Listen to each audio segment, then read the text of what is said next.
ರಾಜ್ಯದಲ್ಲಿ ತೀವ್ರ ಕುತೂಹಲಕ್ಕೆ ಕಾರಣವಾಗಿರುವ ಪ್ರಜ್ವಲ್ ಇವತ್ತು ಬರ್ತಾರಾ ಅಥವಾ ಇಲ್ವಾ ಅನ್ನುವ ಪ್ರಶ್ನೆಗೆ ಸಂಬಂಧಪಟ್ಟಂತೆ ಅಪ್ಡೇಟ್ ನ ನೋಡ್ತಾ ಹೋಗೋಣ. ಪ್ರಜ್ವಲ್ ಬೆಂಗಳೂರಿಗೆ ಬಂದ್ರು ಎಸ್ಐಟಿಗೆ ಹಸ್ತಾಂತರ ಆಗೋದು ಲೇಟ್ ಆಗುತ್ತಾ?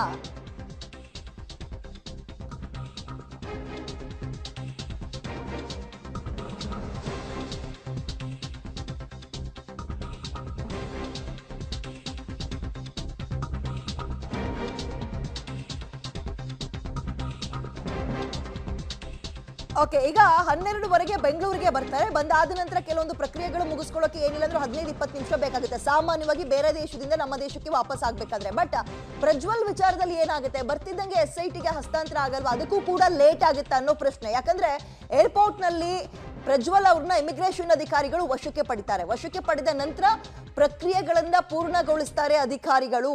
ಆ ನಂತರವಷ್ಟೇ ಎಸ್ಐಟಿಗೆ ಪ್ರಜ್ವಲ್ ಅವ್ರನ್ನ ಹಸ್ತಾಂತರ ಮಾಡ್ತಾರೆ ಇಮಿಗ್ರೇಷನ್ ಅಧಿಕಾರಿಗಳು ಅನ್ನೋ ಮಾಹಿತಿ. ಕಾರಣ ಬ್ಲೂ ಕಾರ್ನರ್ ನೋಟಿಸ್ ಕೊಟ್ಟಿರುವ ಹಿನ್ನೆಲೆಯಲ್ಲಿ ಇವರ ಪಾತ್ರ ಕೂಡ ಅತ್ಯಂತ ಮಹತ್ತರ ಪಾತ್ರವನ್ನು ವಹಿಸುತ್ತೆ, ಇಮಿಗ್ರೇಷನ್ ಅಧಿಕಾರಿಗಳ ಪಾತ್ರ. ಸೊ ಅವರು ಸಂಪೂರ್ಣ ಪ್ರಕ್ರಿಯೆಗಳನ್ನ ಮುಗಿಸಿ ಆ ನಂತರ ಎಸ್ಐಟಿ ಅಧಿಕಾರಿಗಳಿಗೆ ವಶಕ್ಕೆ ಕೊಡ್ತಾರೆ ಅಂತ ಹೇಳಲಾಗ್ತದೆ. ಸೊ ಅಲ್ಲಿಗೆ 12ವರೆಗೆ ಬಂದ್ರು 1 ಗಂಟೆಗೆ ಎಸ್ಐಟಿ ಅವ್ರನ್ನ ವಶಕ್ಕೆ ಪಡಿತು ಅನ್ನುವಂಥದ್ದು ಸಾಧ್ಯ ಇಲ್ಲ ಅನ್ನಂಗೆ ಕಾಣಿಸ್ತದೆ ಮೇಲ್ನೋಟಕ್ಕೆ. ಬರ್ತಾ ಇದ್ದಂತೆ ಈಗ ಇಮಿಗ್ರೇಷನ್ ಅಧಿಕಾರಿಗಳು ಅವ್ರನ್ನ ವಶಕ್ಕೆ ಪಡಿತಾರೆ.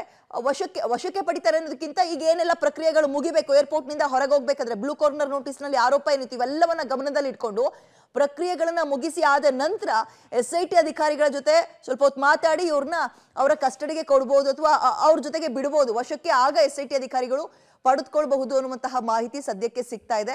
ಸೊ ಒಂದ್ ಕಡೆ ಎಸ್ಐಟಿ ಅಧಿಕಾರಿಗಳು ಸೇರಿದಂತೆ ಗುಪ್ತಚರ ಇಲಾಖೆ ಕೆಲ ಅಧಿಕಾರಿಗಳು ಕೂಡ ಏರ್ಪೋರ್ಟ್ ನಲ್ಲಿ ಬೀಡು ಬಿಟ್ಟಿದ್ದಾರೆ ಪ್ರಜ್ವಲ್ ಯಾವಾಗ ಬರ್ತಾರೆ ಅವ್ರನ್ನ ವಶಕ್ಕೆ ಪಡೆಯೋ ಹಿನ್ನೆಲೆಯಲ್ಲಿ.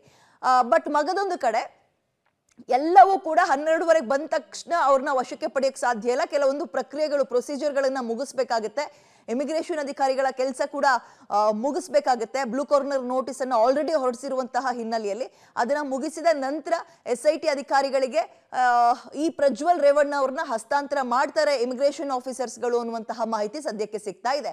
ಒಂದು ಕಡೆ ಕುತೂಹಲ, ಇದರ ನಡುವೆಯೂ ಕೂಡ ಕಳೆದ ಬಾರಿಯಂತೆ ಟಿಕೆಟ್ ಬುಕ್ ಮಾಡಿ ಕೊನೆ ಕ್ಷಣದಲ್ಲಿ ಬರ್ದೇ ಇರ್ತಾರಾ, ಬಂದ್ರೆ ಹೆಂಗೆ, ಇವೆಲ್ಲವೂ ಕೂಡ ಕುತೂಹಲವನ್ನ ಜಾಸ್ತಿ ಮಾಡ್ತಾ ಇದೆ. ಹೆಚ್ಚಿನ ಡೀಟೇಲ್ಸ್ ನಮ್ಮ ಪ್ರತಿನಿಧಿ ಮುರಳಿ ನೀಡ್ತಾರೆ. ಮುರಳಿ, ಈಗ ಸಾಮಾನ್ಯವಾಗಿ ನಾವುಗಳೆಲ್ಲ ವಿದೇಶಕ್ಕೆ ಅಂತ ಹೊರಟಾಗ ಒಂದು 15-20 ನಿಮಿಷದ ಕೆಲಸ ವಾಪಸ್ ಮುಗಿಸ್ಕೊಂಡು ಏರ್ಪೋರ್ಟ್ ಇಂದ ಹೊರಗೆ ಬರ್ತೀವಿ. ಬಟ್ ಈ ಪ್ರಕರಣದಲ್ಲಿ ಇಮಿಗ್ರೇಷನ್ ಅಧಿಕಾರಿಗಳ ಕೆಲಸ ಹೆಚ್ಚಾಗಿರುತ್ತಾ?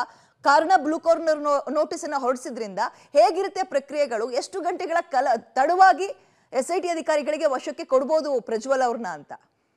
ಖಂಡಿತವಾಗಿ ವಿದ್ಯಾ, ಯಾಕಂದ್ರೆ ಪ್ರಮುಖವಾಗಿ ಈಗ ಪ್ರಜ್ವಲ್ ರೇವಣ್ಣ ಅವರ ವಿಚಾರದಲ್ಲಿ ಇಮಿಗ್ರೇಷನ್ ಅಧಿಕಾರಿಗಳು ಕೂಡ ಸಾಕಷ್ಟು ಕಾಲಾವಕಾಶನ ತೆಗೆದುಕೊಳ್ಳುವಂತ ಸಾಧ್ಯತೆಗಳು ಹೆಚ್ಚಾಗಿರುವಂತದ್ದು. ಯಾಕಂದ್ರೆ ಇಮಿಗ್ರೇಷನ್ ಅಧಿಕಾರಿಗಳಿಗೆ ಇರುವಂತದ್ದು ಅವರ ವಿರುದ್ಧ ಈಗ ಬ್ಲೂ ಕಾರ್ನರ್ ನೋಟಿಸ್ ಇದೆ, ಜೊತೆಗೆ ಲುಕ್ಔಟ್ ನೋಟಿಸ್ ಕೂಡ ಇದೆ.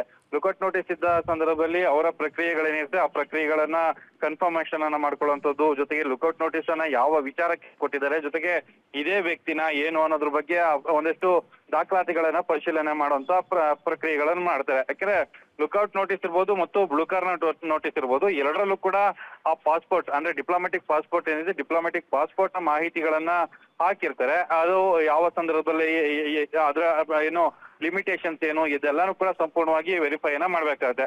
ವೆರಿಫೈನ ಮಾಡಿ ಅವರೊಂದಷ್ಟು ಕಾನೂನು ಪ್ರಕ್ರಿಯೆಗಳನ್ನ ಮಾಡುವಂಥದ್ದು, ಜೊತೆಗೆ ಅದಾದ ನಂತರ ಕೆಲವೊಂದು ದಾಖಲಾತಿಗಳನ್ನ ಪರಿಶೀಲನೆ ಮಾಡುವಂಥದ್ದು, ಜೊತೆಗೆ ಒಂದಷ್ಟು ರೆಕಾರ್ಡ್ ಮೇಂಟೈನ್ ಮಾಡುವಂಥದ್ದು. ಯಾಕಂದ್ರೆ ಯಾವ ತನಿಖಾ ಸಂಸ್ಥೆ ಇದನ್ನ ಕೇಳಿದೆ, ಜೊತೆಗೆ ಆ ತನಿಖಾ ಸಂಸ್ಥೆಯ ತನಿಖಾಧಿಕಾರಿಗಳು ಯಾರು ಅವರನ್ನ ಕರೆಸಂಥದ್ದು, ಜೊತೆಗೆ ಅವರಿಗೆ ಹ್ಯಾಂಡ್ ಓವರ್ ಮಾಡುವಂತ ಪ್ರಕ್ರಿಯೆಗಳಿಗೆ ಕನಿಷ್ಠ ಅಂದ್ರೆ ಈಗ ಜನಸಾಮಾನ್ಯರು ಇಮಿಗ್ರೇಷನ್ ಅನ್ನ ಮುಗಿಸ್ಕೊಂಡು ಹೊರಗಡೆ ಬರ್ಲಿಕ್ಕೆ ಕನಿಷ್ಠ 30-35 ನಿಮಿಷದ ಒಳಗಡೆ ಮುಗಿಯುತ್ತೆ, ಅದೇ ಇಂಟರ್ನ್ಯಾಷನಲ್ ಫ್ಲೈಟ್ ಗಳ ವಿಚಾರದಲ್ಲಿ. ಆದ್ರೆ ಇವರು ಆರೋಪಿ ಸ್ಥಾನದಲ್ಲಿ ಇರೋ ಹಿನ್ನೆಲೆಯಲ್ಲಿ ಕನಿಷ್ಠ 2.5-3 ಗಂಟೆ ಆದ ನಂತರ ಅಷ್ಟೇ ಅವರು ಹೊರಗಡೆ ಬರುವಂತ ಸಾಧ್ಯತೆಗಳು ಇದಾವೆ ಅನ್ನೋದ್ರ ಬಗ್ಗೆ ಮಾಹಿತಿಗಳು ಸಿಗ್ತಾ ಇದೆ.